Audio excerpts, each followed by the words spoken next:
Η Νανάη Παπαδογεωργάκη είναι εδώ μαζί μας. Καλημέρα. Με πληστηριασμούς εξοδικαστικούς, με ανθρώπους που χάνουν τα σπίτια τους. Εν πάση περιπτώσει, πρέπει να λέμε και κανένα αστείο. Γογό, καλημέρα. Καλημέρα και από μένα τις καλύτερες μου ευχές. Ευχαριστώ, Γογούλα μου. Να προσέχεις από αυτά που θα φας τώρα, γιατί. Γιατί εγώ της έχω εμπιστοσύνη. Όχι, δεν είπα αυτό. Λέω ότι επειδή έχεις μια ευαισθησία με τα. Όλα θα τα πει σήμερα, παιδιά, όλα θα τα πει. Δεν ξέρω τι έχει πάθει από χθες. Δευτέρα πρέπει να είναι εδώ. Εδώ θα είναι, εδώ θα είναι. Κράτα και κάτι για μεταξύ μας. Λοιπόν, πάμε να δούμε τι γίνεται με τον εξοδικαστικό. Η Γογό θα μας δώσει το ρεπορτάζ, η Νανά θα μας εξηγήσει περισσότερο τι γίνεται. Η αλήθεια είναι ότι σήμερα. Δουλεύει αυτό, φαίνεται. Ναι, η αλήθεια είναι ότι θα πούμε για μια περίπτωση, σπάνιες τέτοιες περιπτώσεις. Σπάνιες. Μοναδική. Ναι, από τις μοναδικές θα έλεγε κανείς. Ας μας δώσει εγώ το ρεπορτάζ και μετά θα μας πείτε και εσείς. Ναι, αυτό αποτυπώνεται και από τα στοιχεία του Υπουργείου Οικονομικών που έδωσε στη δημοσιότητα και ο Νοέμβριος πήγε πάρα πολύ καλά για τον εξοδικαστικό. Μπορούμε να τα δούμε και στα στοιχεία που έδωσε. Έγιναν περισσότερες από 4.000 νέες αιτήσεις στην πλατφόρμα του εξοδικαστικού. 1.152 ήταν οι επιτυχείς ρυθμίσεις οφειλών. Και να πούμε ότι αυτά τα στοιχεία έρχονται να κουμπώσουν χωρίς καν να έχουν συμπεριληφθεί οι νέες βελτιώσεις που έχει κάνει το Υπουργείο Οικονομικών στον εξοδικαστικό με το νομοσχέδιο που ψηφίστηκε πριν από 2-3 εβδομάδες, αν δεν κάνω λάθος. Και συνολικά να πούμε ότι μέχρι το τέλος Νοεμβρίου έχουν πραγματοποιηθεί 11.175 επιτυχείς ρυθμίσεις οφειλών, κάτι το οποίο αντιστοιχεί σε 4,1 δισεκατομμύρια ευρώ. Ήταν οι αρχικές οφειλές, οι οποίες έχουν αρχίσει, έχουν μπει σε ένα σωστό δρόμο και ρυθμίζονται. Το ότι προχωράει ο εξοδικαστικός είναι επειδή τους έχουν υποχρεώσει. Καταρχήν, σε ό,τι αφορά στο δημόσιο και στον ΕΦΚΑ, είναι υποχρεωτικό να δώσουν πρόταση. Μα γι' αυτό το λέω. Επειδή άλλαξε αυτό και τους έχουν υποχρεώσει, γι' αυτό προχωράει. Αυτό ίσχυε από παλιά. Η υποχρεωτικότητα για το δημόσιο και τον ΕΦΚΑ ίσχυε από παλιά. Απλώς ο κόσμος δεν το ξέρει. Όταν υπάρχει βιωσιμότητα, με αυτό τον αστερίσκο. Όταν λοιπόν υπάρχει βιωσιμότητα, σχεδόν όλοι θα πάρουν τις 240 δόσεις. Αυτό είναι το σημαντικό στοιχείο του εξοδικαστικού, το οποίο ο κόσμος δεν το ξέρει. Ενώ μόνος του κάποιος να πάει στην εφορία δεν θα πάρει πάνω από 24. Γιατί υπήρχαν και άνθρωποι που είχαμε καταγγελίες που όσο και να προσπαθούσαν, ούτε δόσεις παίρνανε, ούτε κούρεμα. Βεβαίως. Τώρα αυτό με τον κύριο Δημήτρη που θα παρουσιάσουμε είναι η απόφαση πολύ μεγάλη. Πολύ μεγάλη. Και ανοίγει και το δρόμο. Ανοίγει και το δρόμο, ναι, και έχει και διπλή ανάγνωση αυτό. Έχει διπλή ανάγνωση. Αλλά νομίζω να το πούμε πρώτα, να το δούμε. Τι ρεπορτάζ εσείς, τι περίπτωση είναι εγώ. Ήταν ένας οφειλέτης ο οποίος είχε χρέη στην εφορία και στον ΕΦΚΑ. 300.000 ευρώ ήταν η αρχική οφειλή.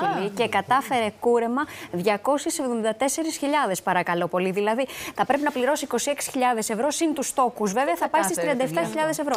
Να μας τα πει ο ίδιος. Ο γιος του βασικά θα μας μιλήσει, ο κύριος Δημήτρης. Καλημέρα στον κύριο Δημήτρη. Καλημέρα. Καλημέρα σε όλους σας.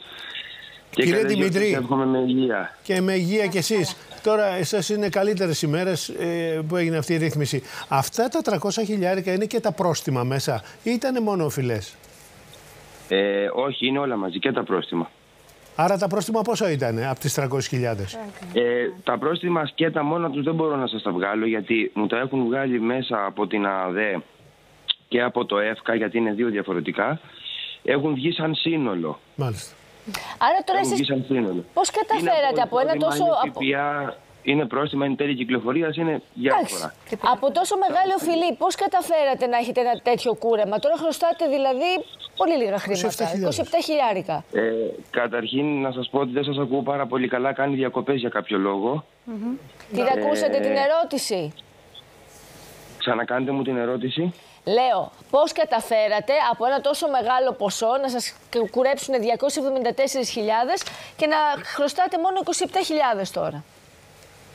Με τη βοήθεια εξοδικαστικού. Γιατί εάν πήγαινα μόνος μου, εννοείται πως δεν υπήρχε περίπτωση να κάνουν κάτι καλύτερο από το να μου κάνουν έναν διακανονισμό 12 δόσεων.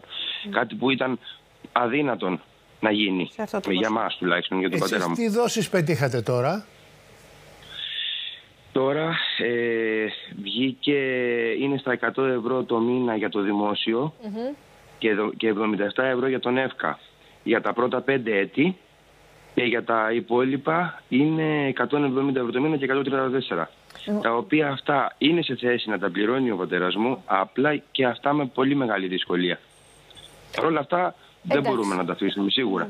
Γιατί ο άνθρωπος είναι αγρότης. Δεν είναι ότι έχει κάποια επιχείρηση μεγάλη. Δεν είναι ότι βγάζει από κάπου. Αγρότης ήταν πάντα. Ναι. Μισό λεπτάκι. Τώρα αυτό πώς το πέτυχε? Γιατί ήταν στον εξωδικαστικό και γιατί αυτό που πέτυχε με τον εξωδικαστικό? Το κούρεμα είναι το βασικό. Καταρχήν, 270.000 κούρεμα. Αυτό ακριβώς, αυτό που λέει ο Ιορδάνης. Το ότι πήρε ο άνθρωπος 240 δόσεις, σχεδόν όλοι παίρνουν καλές δόσεις, πολλές δόσεις στον εξωδικαστικό. Όχι, το κούρεμα είναι που εδώ το κούρεμα, η διαγραφή αυτή τόσο μεγάλη, σίγουρα έχει να κάνει με το γεγονός ότι δεν έχει εισόδημα, δηλαδή είναι πολύ χαμηλό εισοδηματίας. Και βεβαίως νομίζω ότι δεν έχει ακίνητη περιουσία. Αυτό είναι το δεύτερο. Έτσι. Όμως και άλλοι μπαίνουν στον εξωδικαστικό και έχουν χαμηλά εισοδήματα και δεν έχουν ακίνητη περιουσία και τόσο μεγάλη διαγραφή δεν παίρνουν. Ναι. Αυτή η διαγραφή μήπως είναι πρόστιμα και προσαυξήσεις?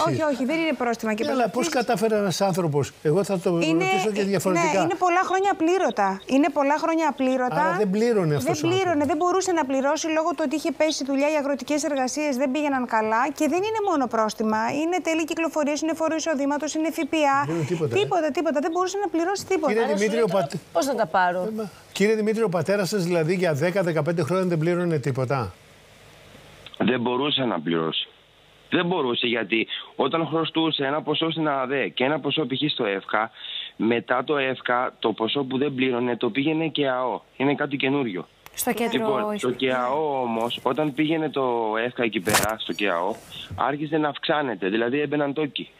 Ναι, γιατί αν δείτε πόσο ήταν οι τόκοι μόνο, θα τρίβετε τα μάτια σας. Γιατί είναι πολλοί που λένε, ρε παιδιά, δεν γίνεται να με πληρώνεις 10-15 χρόνια και μετά να πηγαίνεις να ζητάς κούρεμα. Γιατί για πολλούς φαίνεται άδικο αυτό το πράγμα. Προφανώς. Σου λέει, κάτσε ρε φίλε, εγώ πληρώνω κανονικά. Προφανώς εδώ όμως δεν υπάρχει καμία δυνατότητα να εισπραχθεί κανένα ποσό. Τώρα με τις νέες βελτιώσεις που έχει προχωρήσει το Υπουργείο, που έχει επιπλέον κούρεμα ως 28% αν έμπαινε τώρα, ναι, θα είχε ακόμη μεγαλύτερη. Δεν το ξέρουμε, αλλά αυτό είναι τεράστιο. Απλά θέλω να πω ότι έχει προχωρήσει και σε νέες αυτό είναι ένα τεράστιο κούρεμα, έχει όμως διπλή ανάγνωση. Η μία ανάγνωση είναι ότι πραγματικά υπάρχει μεγάλη διαγραφή όταν δεν υπάρχει ακίνητη περιουσία, όταν είναι χαμηλό το εισόδημα, ναι. Όμως με έναν αστερίσκο δεν παίρνουν όλοι διαγραφές όσοι μπαίνουν στον εξωδικαστικό. Δηλαδή να διαβάζουμε και τις δύο όψεις.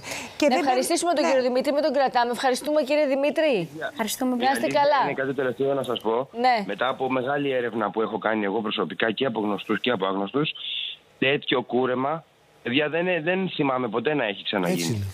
Μάλιστα, λοιπόν, σας ευχαριστούμε. Ήταν μεγάλη επιτυχία και όπως είπαμε, ανοίγει και ο δρόμος τώρα. Ανοίγει και ο δρόμος, γιατί θα γίνουν και οι βελτιώσεις οι καινούργιες, οι οποίες θα εφαρμόζονται σιγά-σιγά, γιατί θα βγαίνουν και κάποιες υπουργικές αποφάσεις να εξειδικεύσουν τον νόμο, όπως ακριβώς γίνεται. Έλεγα λοιπόν το εξής, ότι ο εξωδικαστικός δεν δίνει διαγραφές σε όλες τις περιπτώσεις. Αυτό είναι το εντυπωσιακό εδώ. Πρέπει να υπάρχουν συγκεκριμένες προϋποθέσεις. Ποιος το αποφασίζει αυτό? Είναι ο αλγόριθμος. Οι Ιορδάνοι μέσα στο σύστημα αντλούνται τα στοιχεία από το τάξης και με τον αλγόριθμο. Βάλε το αλγόριθμο για τον κύριο Δημήτρη και έβγαλε κούρεμα. Και έβγαλε αυτό που έβγαλε. Μα δεν υπάρχει φυσική επέμβαση σε αυτό για να είναι και ακριβώς αδιάβλητο. Αν πας μόνος σου, γιατί δεν γίνεται? Ο ίδιος αλγόριθμος δεν είναι? Αν πας μόνος σου, ενώ αν πας μόνος σου κατευθείαν στην εφορία και δεν πεις, δεν δίνει. Είναι ο νόμος τέτοιος που δεν δίνει αυτές τις δόσεις. Αυτό όμως που θέλω να πω είναι το εξής. Και να ολοκληρώσουμε. Ναι. Ο εξωδικαστικός είναι ένας μονόδρομος, φαίνεται πλέον, για τους ανθρώπους οι οποίοι οφείλουν. Πάει πολύ καλά, τα είπε και η Γογό και είναι και δημοσιευμένα στη σελίδα του Υπουργείου. Πάει πάρα πολύ καλά σε σχέση με το δημόσιο και τον ΕΦΚΑ. Έχουμε και το ζωντανό παράδειγμα. Αυτό που χρειάζεται τώρα να γίνει είναι ότι τέτοια παραδείγματα πρέπει να φέρουμε και να υπάρχουν και σε ό,τι αφορά τους οφειλές. Τέτοιες αποφάσεις όλοι θα τρέξουν. Στις τράπεζες. Να είστε καλά, να μου ευχαριστούμε. Λοιπόν,